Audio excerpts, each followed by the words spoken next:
Just to get us started here, Idris Elba is globally known for his extraordinary Emmy and Golden Globe performances in the classic series The Wire and Luther, his remarkable and diverse movie career, spanning everything from playing leading roles in both the Marvel and DC universe. Very few people actually get to live in both of those universes. Amazing performances, one of my favorite in Beast of No Nation, and recently Oscar Academy Award nominated. You want to maybe tell the audience just a little bit about that? Well, I just, a movie that a short movie called The Boy, the Fox, the Horse, and the Mole. It's an animation. I play the fox in it, and it got nominated for an Oscar. It's my first time being in a film, being nominated. Thank you. It's very exciting. So combined, this is a tragic statistic I'll give you. Combined, the two of us have spent 80 years in the business. I think mine's 60, his 20, because he looks so young. You know, me as a studio executive, and Idris as an actor, producer, and a musician. But as we're going to touch on today, storytelling isn't just about the performance arts. It's essential to all successful enterprises, including government. And the value and impact of great storytelling is measured in so many different ways. So we're going to spend the next 20 minutes sharing some of the lessons that we've learned. And how can storytelling impact culture, business, and government? We speak to audiences through our films and our TV. You speak to people around the world, to your citizens, to of your country, to culture, and very much in the case of our host here in Dubai, through their leading industry, tourism. And you think how essential great storytelling is to the tourism industry. So to get us started, let's talk about some of the ways you know, that you think about storytelling, and both as a businessman, but also as an artist and a creator. Yeah, so thank you. I'm really pleased to be here at the summit. And, you know, usually in these events, I feel a sense of imposter syndrome. I feel like I shouldn't be here. The esteemed audience probably have so much more sort of academia and have the sort of right presence for this type of forum. However, I think what we're realizing more and more is the power of the creative arts and, to Jeff's point, storytelling, how important that is. As an actor, I'm here because of my performances, not because I sit in government, but because when you give a good performance, people believe you. People think you are the character that you portray. And that's because of the depth and complexity the film industry go to making the audience believe that. That is a very primitive experience for human beings. When a man sits underneath a tree and tells children a story, those children believe him. They listen to him. When you add fact, that man becomes a teacher, and that teacher becomes the lessons for the kids. It's quite primitive. We all sort of adhere to that. And that's why my single goal, just to be clear, why I'm here really and truly is because, you know, I want to see some real policy living for the creative arts. The countries that have adopted creative arts as an industry and taken it seriously, America, England, China, have seen incredible power from the creative industry. So it's important that that's where you understand why I'm here. I'm very keen to try and allow people to understand the power of storytelling. As I said, as an actor, I'm here because of that. In business, you know, it is a generator not only of wealth, but of jobs, and it's a almost a future-proofing industry. So talk a little bit from your standpoint of the role that government can, should, needs to play in terms of supporting the creative arts. Why, what can they do, and why is that important from your standpoint? Well, you know, I spend a lot of time in Africa. I've made over 7, 8 films in Africa, and I want to make more. I want to make more because I believe that Africa, especially as a continent, needs to hold a narrative, change a narrative. The way I think the world has viewed Africa for a very long time needs a shift. How do we do that? Well, the media doesn't help. The media concentrates on conflict, okay? But the media is also a storyteller. Government in Africa could really help the continent by operating policy to allow the young people to be bolstered into an industry. So let me give you maybe an example. So I have a couple of great examples where our industry as storytellers have had actually tremendous impact beyond the entertainment value of what we do. So I want to share with you just one big example and one that I just encountered literally a week ago. So in 1984, 83, 84, sorry, 93, 94, there were 2 movies that came out. Sorry, one in 1984 was called Out of Africa, which was a tremendous, tremendous success and was just a beautiful, very romantic capture of Africa and the beauty of Africa.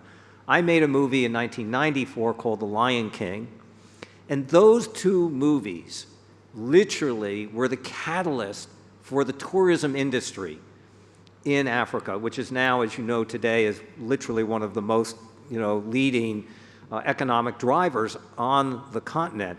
And what happened is just through our stories and our storytelling and the romanticizing and the visuals around it was a lighthouse that brought people there to see something that they actually experienced through our movies. 2 weeks ago, I was interviewing at a conference Dr. David Sinclair. He's a leading doctor on aging and longevity at Harvard University. And he had just written a very important book that's come out about how to extend life in this. And in his book, he talks about the moment that he decided to pursue his career. It was after he had seen a movie that my studio had made called Dead Poets Society with Robin Williams. And if any of you remember the movie, there's this very, very famous scene in which he tells these boys, "Carpe diem, seize the day." And literally the doctor, who I had not met before this moment, when he saw that movie and saw that scene, it was the inciting moment that he said, this is what I want to do, this is what I'm going to do with my career. And that movie was a catalyst in that scene for him. So the power of movies and storytelling is more than just entertainment. It's more than good business. It actually can celebrate the cultures of your country, the values of your country. They are, in their success, they are ambassadors that go out to the rest of the world and celebrate all of the things that are wonderful about each of your countries. So to look at this as through the lens of, it's not just good business, it's actually great business, which it is. It is. It also unlocks many countries with a high youthful population face unemployment in record-breaking numbers. And the creative arts sector offers so many types of jobs. I think people misconstrued creative arts as only creative, but you can be in tech, you can be in health, you can be in fitness, you can be in policy inside the one industry. It's like one of these industries that has many tentacles that can, offer young people, especially those who want to tell their story, they want to be seen, the creative industry has so many opportunities to sort of offer employment opportunities for a country. That's why I think government should look at policy. Also, not to mention, you know, Dubai is an incredible story. It's an incredible tourism story, but the power of the media, the power of them, the narrative of this is Dubai, come and check it out, has been the one that's like incredible. I think Dubai should win an Oscar because the movie is incredible. I'm serious. It's a very, very good job, and other countries should take note. So maybe what would be advice? What would be, if we could be tactical here in terms of, so you have so many leaders and ministers here in the room today from the region. What would be some specific advice that you might give them in terms of how to think about going about this, how to build out? I mean, you know, again, from my limited experience, but I would imagine that it's important to create a task force within government, a research, a task force, a fact-finding task force. You know, there are many filmmaking, creative industry leaders. Seek advice, have a conference, do a survey, ask the young people what they would like to do. If there was a bolster in the creative industry, ask the young people. The reason it's good for young people to be a part of this narrative is because it takes a long time. Jeffrey and I said 80 years of our lives, 80 years of our lives, you know, building stories. It's an industry that doesn't happen overnight. So young people can stand the test of time. Build a task force, build advisory boards, look at the success models. Greece, a country that was almost on its knees financially, turned its country around financially by creating a tax incentive that allowed film companies to come to Greece. It bolstered tourism, bolstered employment, and they did that by taking advice from other countries that had, you know, looked at this area. So I would imagine that if you're a government official wondering how to bolster the creative industries right now, look at finding a task force. Like in our industry, we research everything to so much detail before we make a move. I think you made a great point. Stories have a beginning, a middle, and an end.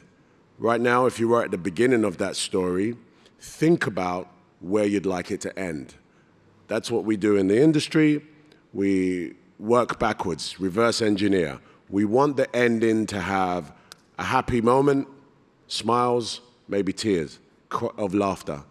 However, we have to understand the stones that we need to put in place to get there. Very simple. But in the creative industries, as a policy, look at the success stories, I think. Well, Idris is referring to, so I spent a decade at the Walt Disney Company. I never actually got to meet Walt Disney. He had passed away 20 years before I got there.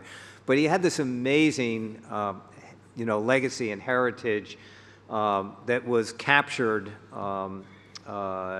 you know, through these great libraries that had been accumulated of his works and his sayings. And the first is he had a wonderful North Star, which I reminded myself, it was a quote that I kept on my desk every single day. He said, "I make movies for children and the child that exists in every one of us."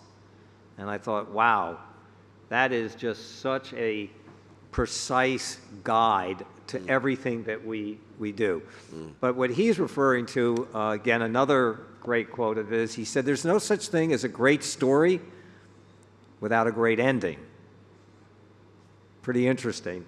And so that's when you think about that sort of reverse engineering. What's the goal? What do you want to accomplish at the end of it? Is it a happy moment? Is it a moment of completion? Is it a tragic moment? And it comes in every shape and size. That's all, you know, there's no limiting on the types of stories that you can do.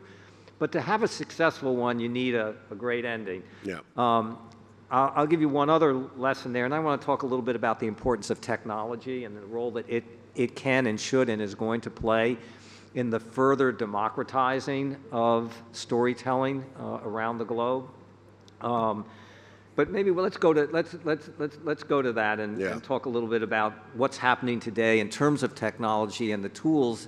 You know, it used to be you had to go build these giant studios and back lots, and you know that was sort of the sort of home base, if you will, the sort of lighthouse that would draw people to you to have, quote, production facilities. Well, everything is now digitized in it, and that's become, frankly, less important. You want to talk a little bit about it? Yeah, I think, you know, the other component to really focus in on is education, okay? So there's policy and there's education. The education component is important because it is an incubator of thought, okay? Young people really absorb tech more than any other, and I think Jeff says it, the democratization of tech and filmmaking is happening now. You can make a film on your phone. You can do that, you can edit it, you can add the score, and you can add the graphics using apps. However, it is really important that there is a casing for young people to move towards, and that's where the education comes into it. Look at the universities, the technical colleges, the courses that you can implement and encourage, especially when it comes to tech. Most people have a phone or a computer, and that's a good way into the educative sector. Once you bolster that, you're actually beginning to build a workforce, and that's what I'm trying to do in Africa. Alongside the studio facilities that I'd like to do continent-wide, I would like to have an education facility alongside that. And the way I'm going to do that is with tech. So talk about pre-visualization tools and the types of things that are today, because it's kind of, one, it's empowering, it's incredibly exciting, it's also a little scary. Yeah. So the app you were showing us on the way here. I was talking earlier about an app that I'd like to, you know, see come into fruition. It's really about asking people who have to read a lot of scripts, a lot of film data, to be able to listen to their script rather than read it. When you get a script, it changes over and over again during the lifespan of the film. So I've created an app that allows you to listen to it with different voices applied to different characters, emotions, accents, cultural slants. And you can also have sector. So the prop department will listen to a type of this software, which will just highlight the props that have changed. And the stunt team will have a sector that will highlight some of the stunts that have changed. So that's just one example of innovation within the film industry, which is tech-driven. We're getting down here to the last 2 minutes, and I want just to take a moment and talk about what are you working on today that you're most excited about? What are you really looking forward to? You always got too much that you're doing. So busy. You know, I'm making a movie with an actor called John Cena. John Cena is a wrestler. He's a fantastic guy. But the movie's called The Heads of State. He plays the American president. I play the British prime minister, and we get into a caper. I'm very excited about doing that because leadership comes in many different forms. So, and talk a little bit about, because one of the greatest performances of many, many great performances was this character, Luther. Yeah. Which you created, and how many people in the audience are familiar with Luther? Many? There we go, fair amount. Yeah, it's very dark. It's very dark, but a movie dark. Coming, so I'm super excited. I'm very just excited. a little bit about the movie? Yeah, the movie comes out. We've been working on the television show for about 10 years, and so the natural ambition is to take it to the big screen, and so we're here with the first movie. And, a lot of people talk about another character that begins with J and ends with B, but I'm not going to be that guy. I'm going to be John Luther. That's who I am. All right. So last is just what have you done here in Dubai that's been super exciting the last couple of days? Well, I'm here. Actually, I've been here. My wife and I were nominated or awarded a Time Impact Award. My wife and I have been really vocal around the food crisis, the climate crisis, and agriculture. And so the Time Impact Awards on Sunday, we won an award alongside Gracia Michelle, who is an incredible woman and person of our world. Yeah. And I will just say for myself, I've been coming to Dubai for 15 years and to the region as long. And I cannot think of a bigger, more exciting miracle than what I have seen happen in this country, in this city. You all see it every day. I get to see it intermittently, and every time I'm here, something incredible has come, something beautiful, something that you can be proud of, something that's iconic. This Impact Award was done in this spectacular museum. I've never seen anything more magnificent than that. He's staying out at this new hotel. We hear you had a small little opening here a couple weeks ago. Some lady, singer or something, showed up here and did a little minor performance, I think. Beyonce! Yeah! So congratulations to all of you. Thanks for having us, and Thank have you a great very much. conference. Thank you.